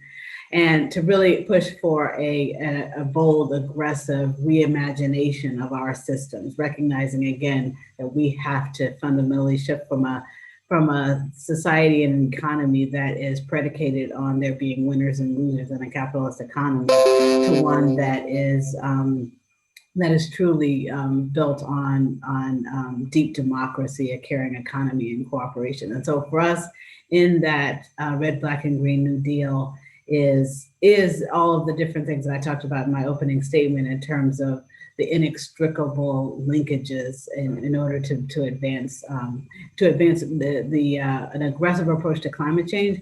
We have to reimagine all of our systems, our food system, our water system, our transit systems, and so forth. So Is that going to be a bill or is that a resolution type thing? It's more of a suite of policies. So yeah, suite of I policies. can't wait to see it. And then it sounds like all these things, all these policies and resolutions, et cetera, could all be food for the fodder for this macro conversation. And we just, well, so I would just invite everyone to go to our climate crisis policy digest. Our website essentially is a digest, and it's broken down by 11 sectors by drawdown. And there's an EJ, there's women's rights, and which is often considered more of an international thing. And there's just transition, and the HEAL Alliance. There's 2 segments on food and ag, and we collected all your stuff. So the HEAL Alliance's reports are there, NAACP reports are there, We Act, you name it. We think we got it all, and then we excerpted the specific policy ideas and cross-referenced them so we could see where we agree. And so we could start talking about things in the abstract and be very specific as we try to unite across sectors. So people who want to support each other's sector can know what the demands of that community are. So please take a look at that and let me know if we missed anything.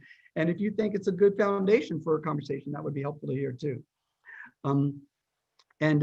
There's more on the faith group, I'll tell you later, but their Church World Service has done a whole process of putting the Biden climate plan through a racial justice lens. You probably know all about. Okay, this is what we're trying to do, weave everybody together. All right, I know we're running out of time and I should definitely not be taking it up. So next up, oh, Randy's had to leave us. So Bob, your 2 minutes. We're at 12 minutes away, so we're doing fine. We'll give everyone else, everyone 30 seconds wrap up when we're done. Go ahead, Bob.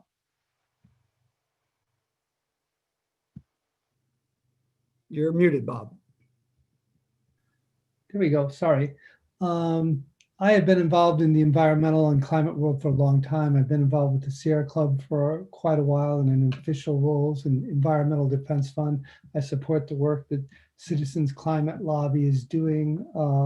And I think about policies, we got to embed ambition, restoration, justice for sure. It has to have 3 other qualities. It does have to be urgency. When somebody talks about getting a bill in front of Congress in 2 years or 3 years, I don't think we have that kind of time. We have to take whatever we can as aggressively as we can right now.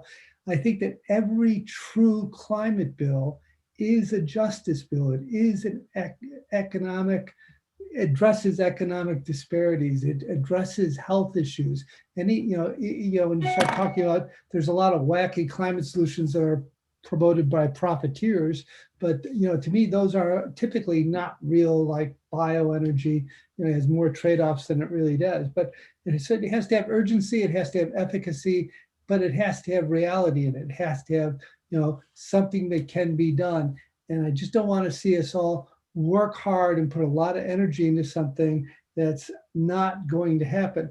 We might not get to 110% of the solution or 90% of the solution, but right now we're only at 30% or 20%. And with Biden's plan, we're probably only at 60%. There's a lot more to go, a lot more to do, and we should take the biggest bites as fast as we can and move everybody into that space. So I've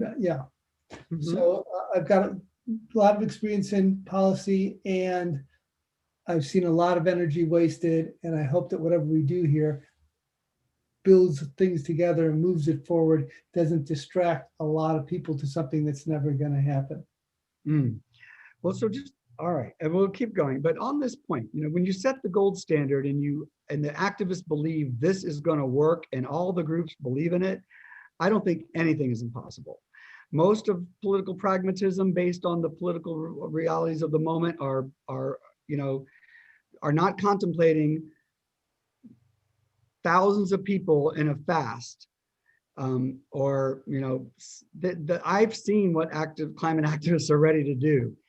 And when we give them a comprehensive demand that they believe in, that they were part of making, I think the impossible is going to become quickly possible. And then all the marginal or incremental pieces that we can move in the meantime, they're just pieces of that puzzle, and we check them off as done. These are not mutually exclusive.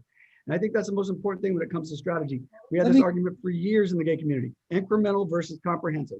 Well, And but they're any of not the in good climate stead. policies can work. Any of them can work. You put a $150 price on carbon and you increase it 10% a year, we're watching the fossil fuel energy die in real time every day in our news right now. We're moving that way. You can kill it with regulations. You can do a renewable portfolio standard that says 1935, 100% clean. So it's really which bill is going to get, that has the best public support and political will to be passed is the one that's going to solve it. So it's not an either or between the policies, and it's not going to half measures. It's getting enough support so it will be effective.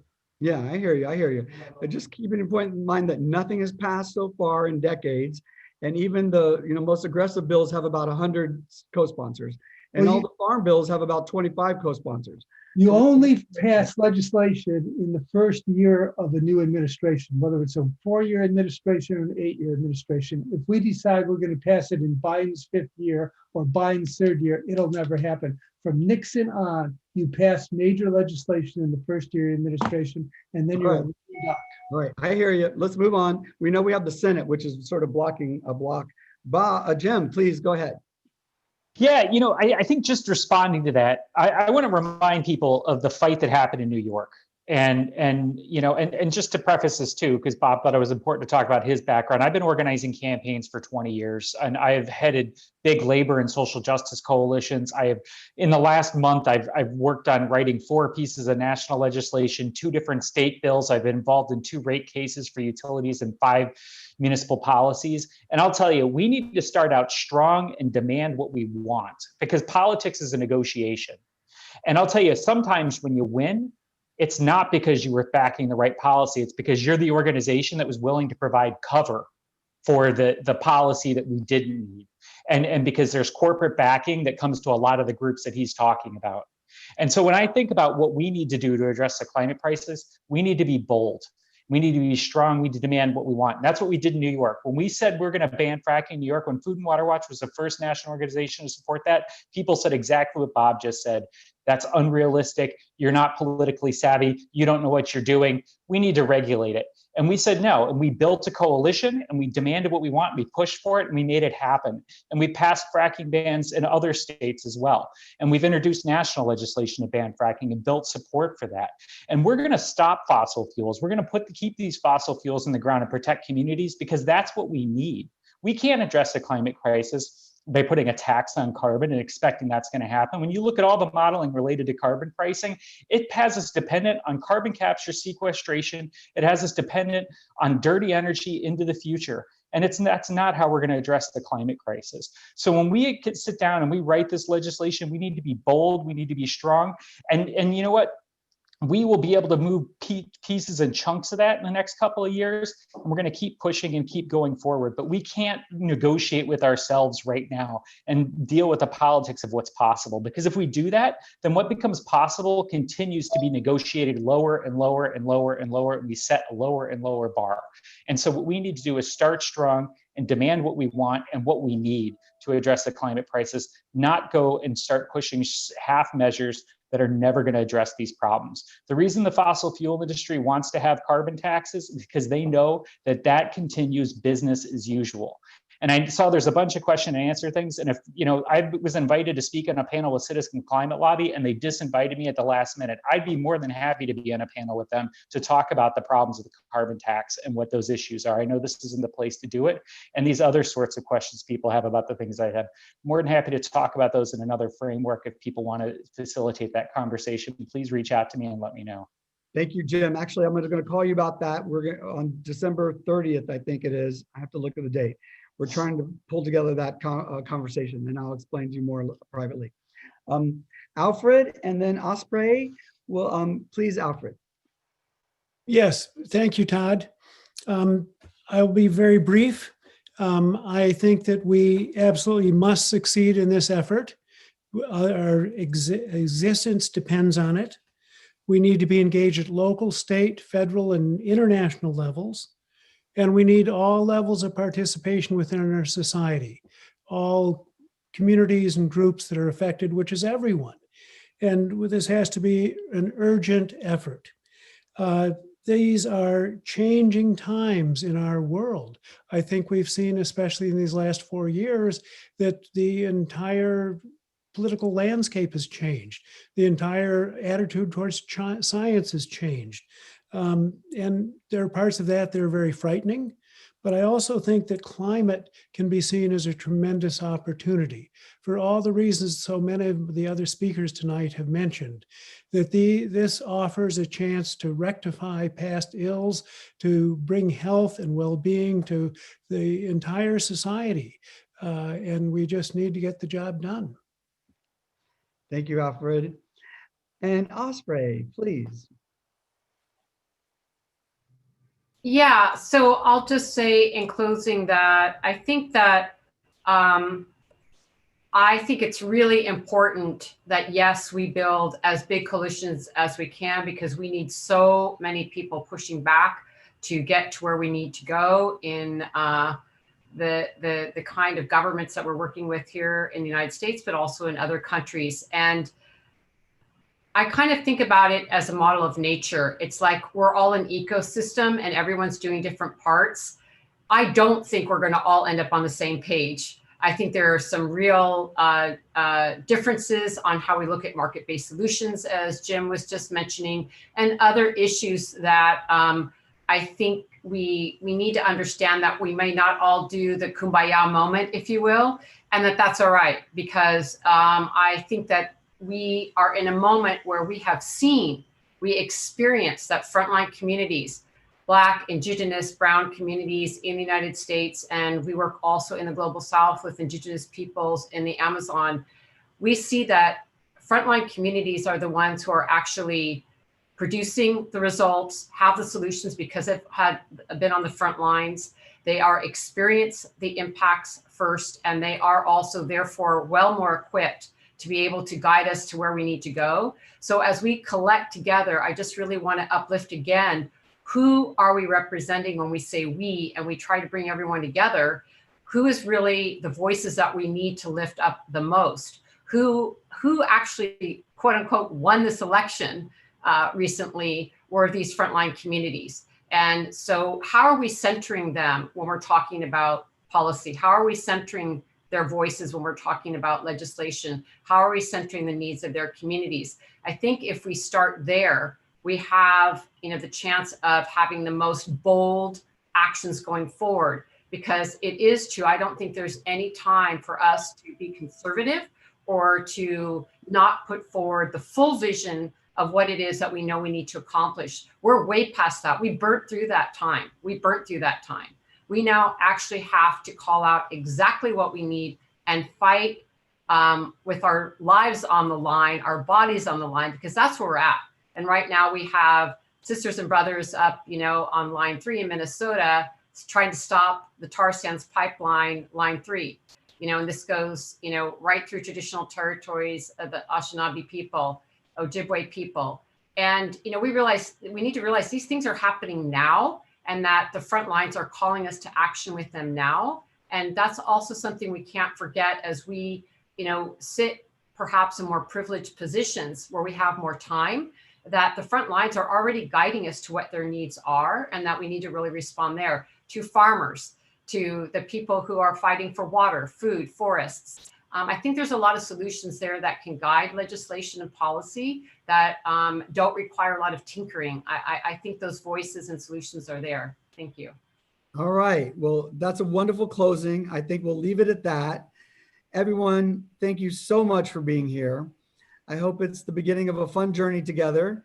All I'm in this for is to build our political power so we can start counting our wins, start counting the victories, and then start monitoring the implementation and the transition. So I hope that we can all join on that journey. And I'm very grateful to meet all of you and to have you, that we were all together. It already feels like a convergence. So thank you all very much, and to be continued, I hope. And please, to the audience, tomorrow we have 3 big sessions again, all sorts of groups coming. And most importantly, we have a climate cabaret tomorrow at 8 o'clock with lots of cabaret performers from all over. So there's the schedule. Somebody just popped up. Thank you all again so much to all the panelists and to everyone's listening and all the tech team. This was a Herculean day of great hope and new plans, and I just can't wait to see what blossoms from it all. Thank you so much, and we'll see you all tomorrow. Good night.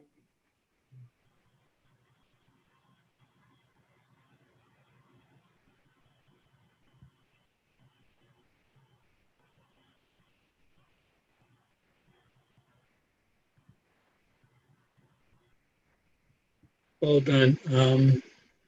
Andrew, would you make me